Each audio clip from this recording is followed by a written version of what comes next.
الحمد لله رب العالمين.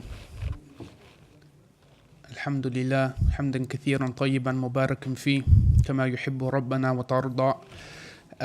First of all, Jazakum Allah khair to every one of you for coming, and to the management in particular for having me here. It's an honor for me to come here. This is my third time coming to Lewisham Masjid actually in the 8.5 years I've been Muslim. And mashallah, you know, there's a big blessing in this masjid, to the point even us from Tottenham, because we don't have as much of a revert community and as many people entering into Islam as you do in Lewisham. We appreciate when we come here. So alhamdulillah, jazakum Allah khairan. May Allah increase the Sheikh Shakil and Imam Ashraf and Imam Mustafa in their work in the da'wah. So I suppose it's appropriate to just start off maybe with my ethnicity. The Prophet ﷺ, when he would meet someone, he'd often ask them, where are you from? So I'm British born, my parents are both British, but my ethnicity is that my mother is Irish, from an Irish background, and my father is from a Mauritian background. My father's family's background are actually Hindu, but they were never practicing. They sort of just come to England, and I suppose if you were to ask them, they'd say they're Hindu, but they probably lived closer to a Christian lifestyle than a Hindu lifestyle. My mother's family were quite strong Catholics. My nanny and my granddad, they were quite strong Catholics. My mother herself wasn't actually very practicing, nor were a lot of my family, but my nanny and granddad were. And my father, he passed away when I was 5 years old. And after he passed away, I didn't ever really get to know my father's side of the family. So you pretty much can say I grew up in majority of like an Irish type of background, British Irish. My mother never ever forced me to go to church. I had done the traditional things that everyone done. I was christened approximately the age of 1. I done my Holy Communion when I was, I think, 7 years old. Then I done my confirmation when I think I was about 10 years old. But that was really it. We'd sometimes go to church on Christmas Eve if my mum felt up for it. My nanny and granddad always went, especially my granddad. My granddad was quite religious. Lived growing up, but alhamdulillah, Allah always blessed me with a God consciousness. You know, I always believed that Allah was there. I always believed in one God, although I wasn't really putting it into practice. Now, I would sort of notice that I had a bit more of from what I seen anyway, bit more of a God consciousness than the rest of my family members, my cousins and whatnot. We're quite a large family, got loads of cousins. I think I've got close to 35 cousins or something like that. So I would notice that I would sort of feel a bit of a God consciousness more than the rest of the family. I got to about the age of 11, 12 years old, and I said to my mum, I want to start going to church. And, she was for it. She was just like, I'll tell granddad to come and pick you up. She wasn't going to take me. She wasn't a churchgoer at all. So she contacted my granddad, her father, and let him know that I wanted to come. And he was very happy, obviously. I was the only grandchild out of all of us that took an interest like that. So anyway, this lasted. I'd go to church with him, waking up early on a Sunday morning, which is quite ajib for like a boy going through that stage in his life. He's usually staying up late on Saturday, sleeping in on Sunday morning, but I was making an effort to wake up to go to church. This lasted for about 2.5 years, maybe slightly less than that, maybe 2 years. My granddad would come pick me up for church, go to church, go back after to their house, and then he'd drop me home. And wallahi, after every church session, if you were to ask me, what did you just learn? I really wouldn't be able to tell you. And the reason I gave that background about God consciousness and I wanted to come is because I made a conscious effort. No one forced me. I made a conscious effort to go to church. So for someone that's making that effort, obviously you would assume that they're putting some form of effort into understanding what they're doing. And I really didn't see the point of anything we were doing. And I felt like if this is what we're supposed to be doing, it's not enough. So anyway, I sort of stopped going to church. You can only last so long doing something that's not fulfilling to you. So I went to school. I was going to secondary school, and my best friend, it was a Nigerian family. My best friend, he was part of 5 brothers. Now these 5 brothers are quite important in terms of the story. So he was the youngest out of the 5 brothers, okay? And the other 4 brothers went to a different school. I think their mother, they seen how bad they were in school, and the last one they said, "Khalas, you're going somewhere else." So about the age of 15, I remember I think I was in school one day or walking home from school with my friend, and he said to me, "Yeah, you know my brother become Muslim." So it was his middle brother. So he's the youngest. He's got 4 older brothers. So the one 4 years older than him, the middle child, become Muslim. So at the time, didn't think anything of it. I thought, okay, Muslim today, probably going to be something else tomorrow. No one really paid any attention. Even his family didn't really pay any attention to it. Now, this family are very, very deep thinkers. They're very intelligent family. MashaAllah, I've noticed a lot of Nigerians, I don't know if it's the upbringing or whatever it is, they are quite, MashaAllah, with it. I don't know if that's how they're taught to think growing up, but they are usually very, very wise. And they were a very wise family. So when he's become Muslim, as much as people want to brush it off, you can't help the fact that he's taken this decision and it's probably in one way, shape or form calculated. Although obviously shaitan is shaitan, doesn't want anyone to become Muslim. So, they sort of just brushed it off. And then he'd start speaking to us. And I remember that when my friend told me that, I didn't really know how to feel. The next time I went to the house, now this house was like the jam. This was the spot. This is where everyone went to chill. So imagine there's 5 brothers, yeah? Each of them 2 years apart. Each of them has their own set of friends. So you can imagine when everyone is there with their friends, it's like a youth club in the house. So he would come in. Now he used to sell drugs before Islam. He was on the road. He was quite deep into it as well. I remember next time I seen him, he's wearing a white thobe and a white turban. So I'm looking at what's wrong with this guy, like. Big, and they were all there. The whole family are huge. The shortest one I think is 6'3", and the tallest one I think is 6'5", I believe. So anyway, you can imagine this for us is ajib to look at. Now you might have got used to it in Lewisham, even the reverts here. You might have seen a lot of Muslims around, so it's like. But in Tottenham, we don't really see a lot of that. Especially this was back in 2003. That Islam was very, very new in Tottenham at that time.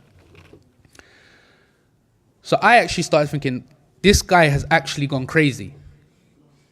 He's left his, whatever the fashion was at the time, jeans or whatever the fashion was, he was into it. He was very fashionable. He used to make a lot of money from what he'd done. And he's dressing like this now. But then he'd speak to me. And subhanAllah, he would speak to the whole room actually. And there was sort of like 3 categories in the room of people. There were those that were like, all right, just leave me alone, no problem, Muslim, yeah, just leave me alone, I don't want to hear about it. This was the first category. Another category were people that would listen out of respect, but they really didn't want to talk to him. And there was some of us, Allah bless me to be one of them, that really paid attention to what he was saying. And subhanAllah, when he spoke about Islam, it was just like, first he came down the angle of, is it okay to be something just because your parents have told you this is what you are? Because if that's the case, in of itself it's a contradiction, because what do you tell the Hindu parents as opposed to Christian parents? You can't say both of you are right. So when he got that principle into my head, he'd ask me, what are you? I was say, I'm Catholic, innit? Suppose that's what I am. That's what I was raised as. When he'd ask me why, I really didn't have a good enough answer. I really didn't. So, subhanAllah, this time, I will never have enough time to speak about how much da'wah he gave me. But to cut a very long story short, the words that would come out of his mouth, I'd feel like it'd be like from the arrow from his mouth to my heart. Alhamdulillah. So, anyway, he would convince me, but of course, shaitan is always with you. Shaitan wants to take people to hellfire, however he's going to do it. Some people he's going to tell them to be fire worshippers, some people pagans, whatever it is. He's going to misguide you in any way, shape or form. So he was still putting these doubts into my mind. But what if what he's saying is not true? What if, you're going to leave what you've been taught? About a year later, the brother just younger than him, so the one just older than my best friend, become Muslim also. Now this was a big turning point, because when I tell you these brothers, may Allah bless them, they would argue about everything at great length. I think I've heard them argue for half an hour before about ice poles, philosophically getting into why his stance is right and why your stance is wrong, and they couldn't agree on anything. Okay, so for two of them to agree on something, it was in of itself a sign. A year later, the oldest one becomes Muslim. So now there's 3 out of the 5 of them that have become Muslim. So now it's like, all right, they're the attacking team now. For 3 of them, anyone who knew that family, for 3 of them to all agree on something like that, it at least deserves attention, at least. So anyway, what would happen is they would, so I was about 17, 18 by this point. And mashallah, the 3 of them, they would go off to study. Now they were going to Syria. This was at a time where Syria, mashallah, was a good place to study, very safe. It was really well known for its Quran and its Arabic. This was about 2003 to 2006, this type of time. So what they would do, they would go study. When their money runs out, come back, earn some more money, go back out to study, money run out, come back. And this is what they would do. And sometimes they'd come back at different times, depending on their financial situation. Every time they left, it felt like a part of me was gone. And maybe it was to do with the fact that I didn't really grow up with a father, but when I heard them speak, I felt safe with them. I remember I was talking to a brother about it the other day. I used to think to myself, these guys don't sin. They don't sin. Obviously, I know now all Muslims sin. But at the time, I was thinking like these are like angels. They don't do anything wrong. They're like up when we're up playing PlayStation at 3 a.m, they're up washing and stuff. Like what are these guys doing? Don't they sleep even? So when they'd go away, I'd feel lost, and I would indulge more into the ills of the society where I was. So this would happen, and it got to the point. It got to late 2008, and they'd gone away for their longest period of time by this point. So when they come back, I really felt like that was like the furthest I'd gone away from being a good person on the roads, whatever you want to call it. But I really was not doing what I knew I should be doing, because at this point I believed Islam was the truth. By my belief, if I die in this state, I'm going to Jahannam, khalidina fiha abada, and I'm going there forever and I'm never coming out. So I knew there was something I should be doing that I'm not doing. So one of them come back this time, and I sort of clung on to him. You know, I always wanted to be around him. I always wanted to just talk to him.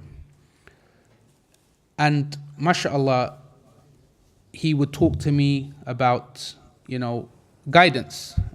And I'd say to him, you know, I want to do it, but I'm weak. So he basically put this principle into my head, like, Allah will guide you if you want to be guided. There will never be the case that you truly want guidance and Allah will leave you to go to Jahannam if that is what you truly want. It's not befitting of Allah to do such a thing. Truly want guidance, no, not saying you want guidance, truly wanting guidance. So, subhanallah, at that time, I went through a stage of about 5 months where I got into 3 near-death experiences. Now, at that time, I'm starting to not enjoy life now. I've tried anything you can imagine that you would think that this is what enjoyment of life is. I tried it, got bored of it, and I'm basically not depressed, but I won't go as far as saying I was depressed, but I definitely wasn't fulfilled. Partly because obviously I knew I wasn't doing what I should be doing. So, the first instance came, you might say, expectedly, like living the life I was living, where I went out with some of my friends from Tottenham, and we basically went to like a party, and I went with 5 of my friends, and obviously we actually went, I think, to London Bridge, and those of you who come from a certain background will know as well that when you go to a different area, you got to be prepared for stuff to happen. We weren't prepared. There was like 6 of us. Anyway, my friend, he got into a little bit of a confrontation with one of the guys there. Now, it's important to know, at this time, Allah put fear in my heart of death.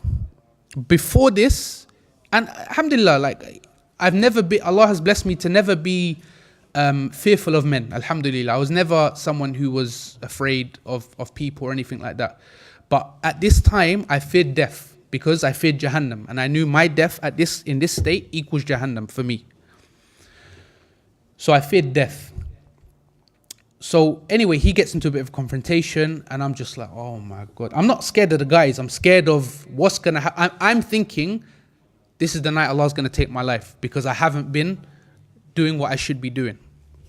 So anyway, it gets broken up, whatever. We go to our side, they go to their side. But by the way, there was like 40 to 50 of them. It's their area, of course. So 6 of us, I'm the only one of my complexion. Yeah, all of my friends are dark skinned. So I stand out like a sore thumb. So anyway, subhanAllah, the evils of music and alcohol and these things. My friend, he's on the wall. I can't remember, there was like a song playing. It was probably some type of shaitanic song. And I'm looking at my friend and he's like this. And I'm like, oh my God, he's going to go and start something again. So all of a sudden he gets off the wall, starts walking over towards them. The guy sees him coming. The guy's thinking, yeah, all right.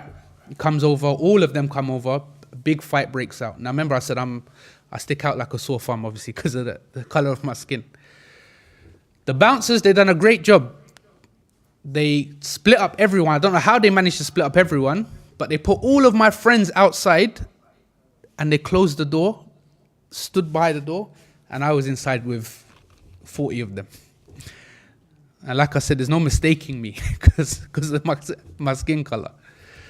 So, alhamdulillah, Allah blessed me with strength to just get past the bouncers, run up the stairs. They all start chasing me. I'm running. I'm in the middle of, I don't know where I am. I just decide to take a direction, run. All of a sudden, my friend pulls up in his car. It's kind of like moving as I'm jumping in. I noticed that his window had been smashed.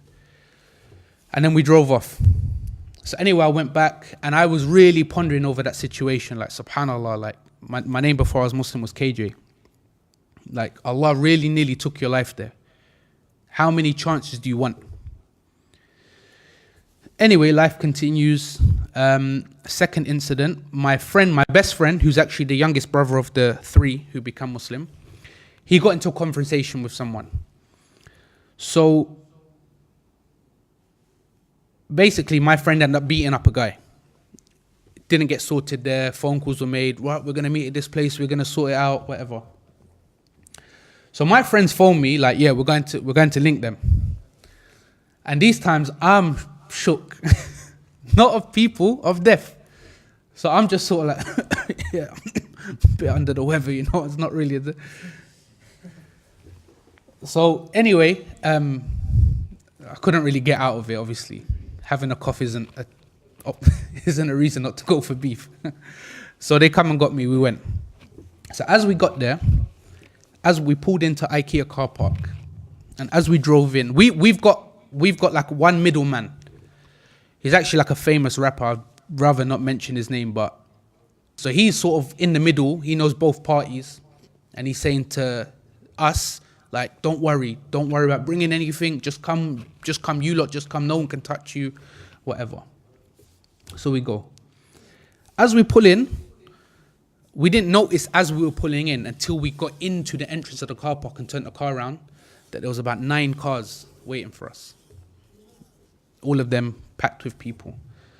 So as we've stopped our car, we've just seen loads of guys just appear.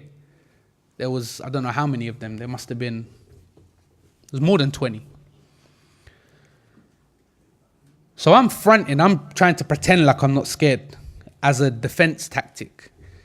You know, so I get out of the car, but I'm just, in my head, I'm just saying, Ya Allah, please don't let anything happen, please.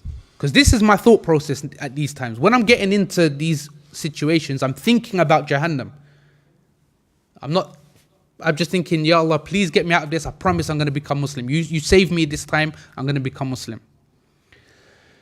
Anyway, the guy who my friend beat up starts walking towards us. My friend starts walking towards him. A bit of kerfuffle, the guy pulls out a gun. So he pulls out a gun and he's just sort of waving it and everyone's sort of ducking and diving. We managed to scramble back to the car. Alhamdulillah, his cousin, the guy who pulled out the gun, his cousin stops him. He says, what are you doing? You're under cameras. What are you doing? You're stupid. We speed off.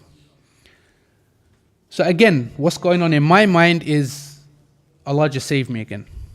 That could have really turned out in a way which would have been eternity in hellfire. So after each incident's happened, I'm becoming more scared on a day-to-day basis, to the point now my day is consumed with fear. I'm starting to feel like the building's going to collapse on me, a car's going to hit into me, something's going to happen. Because Allah has given me chance after chance after chance. I remember the brother who became Muslim first, his name's Abdul Hakim. By this point, he'd been giving me dawah for about 4.5 years. So it's not like, the dawah's new to me and, you know, it's just, I'm taking time. I've had time. I've had a lot of time. I know Islam is the truth. I know what I have to do. It's not, is it right or not? It's, okay, when am I going to do it?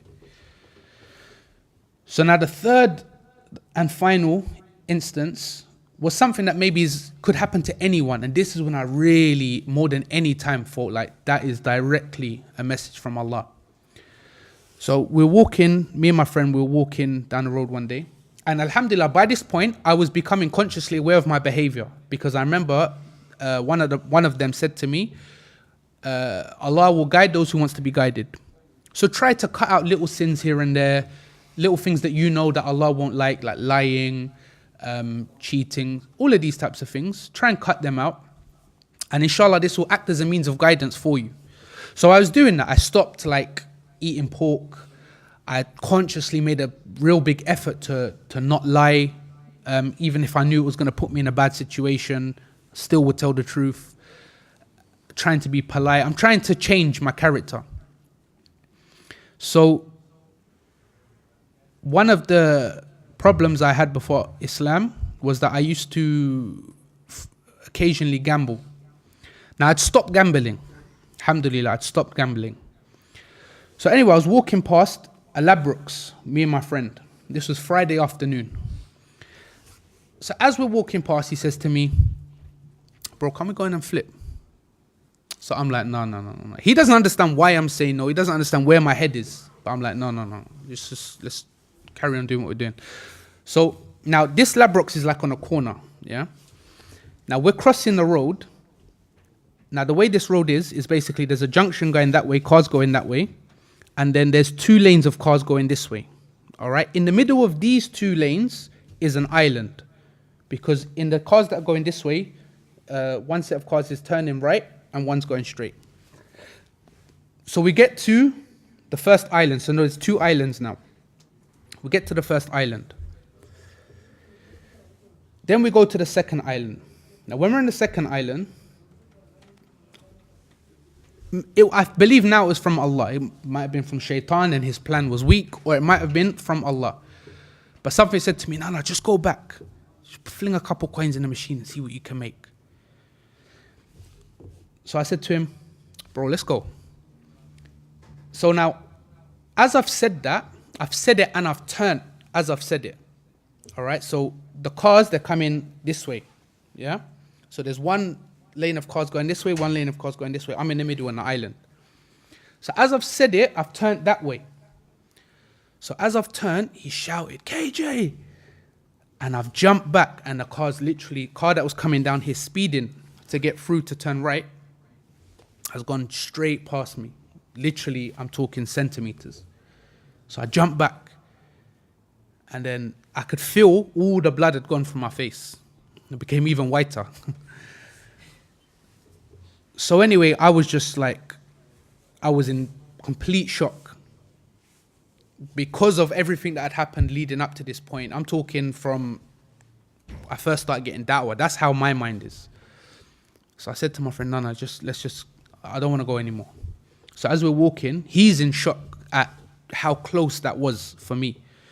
So he's laughing. He's like, you nearly got written off. I'm thinking, bro, you don't know where my head is right now. So as we're walking, I said to him, do you know what, bro, I'm going to go home.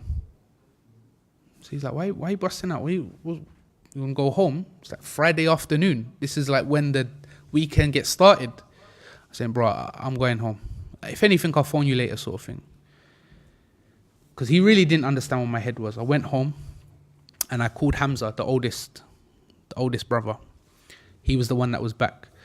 I told him everything that happened. So he's just like, yeah, this is what happens, isn't it? Are you going to turn away from it, or are you going to take heed? It's up to you. So I said to him, bro, do you know what? I want to become Muslim. I said, but I just need some more da'wah. Wallahi, shaitan, he will make you procrastinate and procrastinate and procrastinate. So he's like, okay, I'm going to come to your house.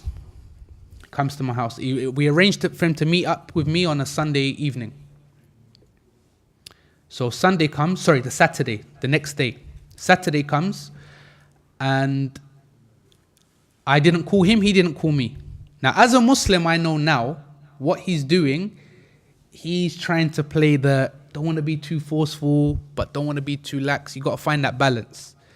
Obviously, he'd been giving me dawah for about 3.5 years by that point. So he's trying to use hikmah. He didn't call me, I didn't call him. Sunday comes now, he calls me. He said, yeah, bro, you didn't call me last night. I was like, oh, I thought you were going to call me. So he's like, yeah, no problem. Tonight? So I'm like, I don't really know how to say no. I'm like, all right, yeah, no problem. Come to my house tonight. Comes to my house, giving me da'wah for the whole night. All the way up until like 4 a.m.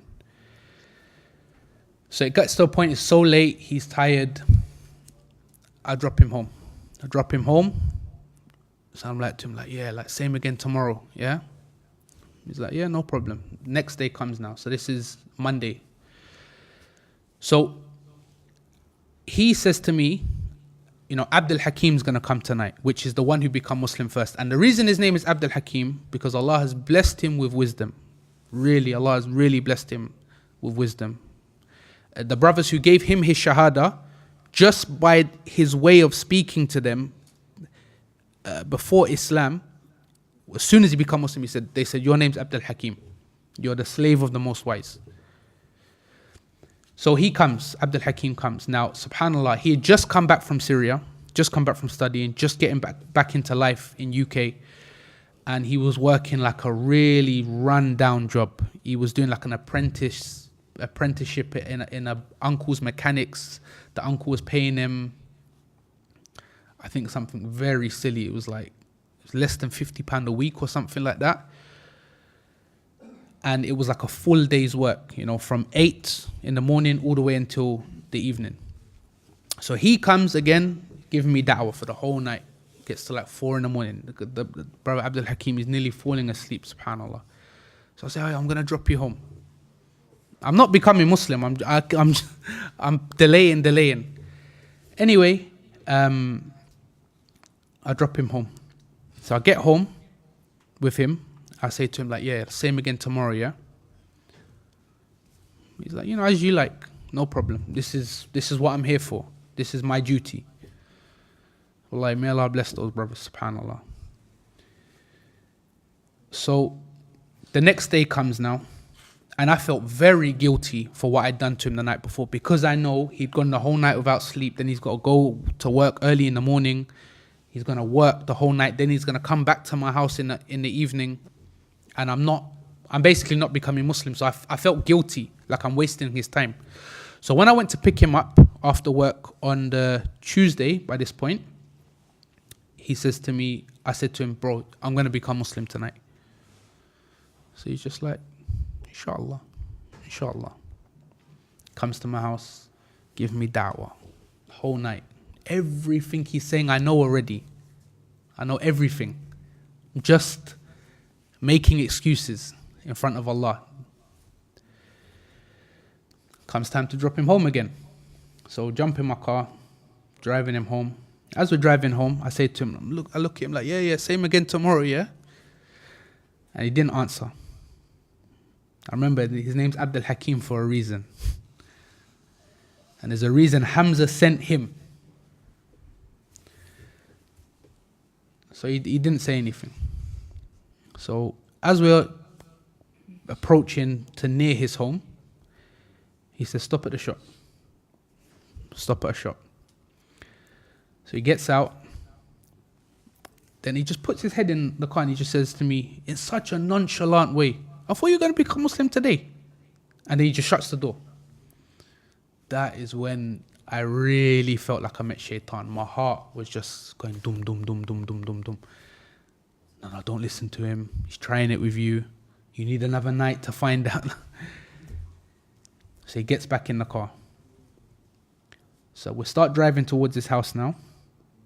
And I'm saying to myself, because these days I'm living my life scared of everything. Scared of driving, scared of walking on the pavement, scared of everything. I'm saying to myself, KG, what are you going to do? You're going to keep... Okay, you're not going to become Muslim because you want to live a fun life. But you're not enjoying your life. So just at that moment, I just said to him, bro, I want to become Muslim. I said, I'm going to become Muslim when we get back to your house and you and Hamza can be witnesses because I heard that you should have 2 witnesses. He said, forget that. Pull over now.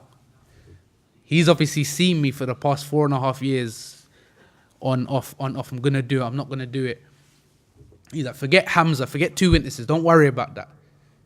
I'm going to be the witness in front of Allah. So we're driving. I'm seeing bare space to pull over and I'm just not pulling over. I was like, it's a bit tight. Driving. We get to the road round the corner from his house. This road was always packed with cars. When I tell you, this road was always packed with cars. Wallahi, I turned onto the road, there was not one car on the left. None.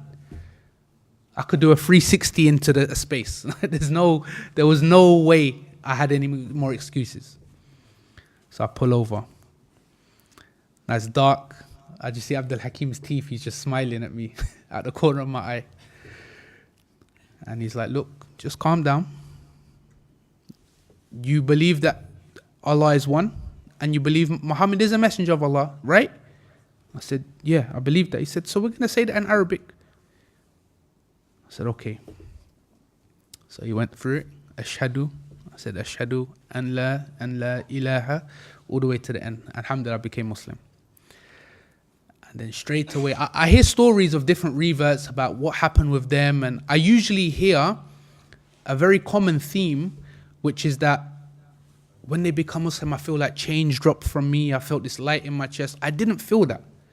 In fact, I felt the opposite. And the reason I'm mentioning this is so that if a reaver ever feels what I feel, it's not necessarily a bad thing. It's everyone goes through different things. And I felt like straight away Shaitan come to me and went, no, what have you done? So anyway, I turn on my car and I'm just speeding off to his house. And he's next to me going, MashaAllah, MashaAllah. So I'm like, what does that mean? He's like, it means this is what Allah has willed. This is what Allah has willed. So we go around to his house. And I'm just like, I'm hyperventilating. I was always a very calm person before Islam. I was hyperventilating. I felt like I was sweating. Went upstairs. Hamza comes down. I'm thinking, don't these guys sleep? Like, why is he still up? It's like 4 a.m. Hamza comes running downstairs. He gives salam to Abdul Hakim. So Abdul Hakim says to me, you know you become Muslim, yeah? So Hamza just goes, puts his head down, walks up to me, gives me a huge hug. I say, you think I'm a big guy? These brothers, mashallah, they're big guys, mashallah. He just wraps his arm around me, just squeezes me. And subhanallah, the next minute, a Bengali brother turned up, Zakaria. I'm thinking, these guys, I'm telling you, they got no routine. He comes with a gift, mashallah. Obviously, I know now they'd probably called him and said, KJ's just become Muslim, because Zakaria was also giving me da'wah. They were working us for years, they were working on us. And yeah, alhamdulillah, that's, I prayed Salat al-Fajr with them because it was Fajr time. And since that prayer, alhamdulillah, I'm only saying it not to show off, but it's because it's fard, and it's, inshallah, it's an encouragement. From that Fajr, I've never missed a salah, alhamdulillah. So, alhamdulillah, that's how Allah blessed me to come to Islam, alhamdulillah.